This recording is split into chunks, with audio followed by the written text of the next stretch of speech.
झोपल्यावर केस विस्कटलेले असतात, व्यवस्थित करून घेतो पहिला. सकाळ सकाळी उठून ह्यो काय करायला लागलाय असं म्हणत असशीला. ते बॉडी बनवायचं पावडर असते की नाही, असं बाटलीत घालून प्यायचं असते म्हणून सांगितलेलं आमच्या ट्रेनरनं मला. पावडर पिऊन झाल्यावर पहिला दुसरं काम असते, जिमच्या संसाराचं सगळं साहित्य असं बॅगेत टाकायचं.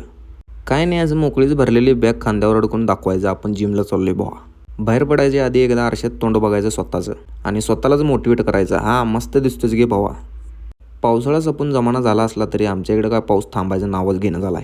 कोण तर शाण्या माणसानं सांगावं त्याला, बस कर की मर्दा आत्ता तर, अनेक थोड्या दिवसात उन्हाळा पण येतोय. पहाटेचं बाहेर पडायचं म्हणल्यावर असं रस्ता सुनसानच असते, काळं कुत्रं पण दिसत नाही तिथं, कारण पांढरं कुत्रं असते.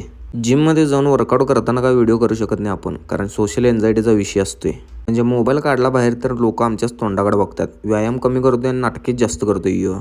म्हणून हा असा वर्कआउट पूर्ण करायचा आणि गप्प घरला 3 म्हणायचं.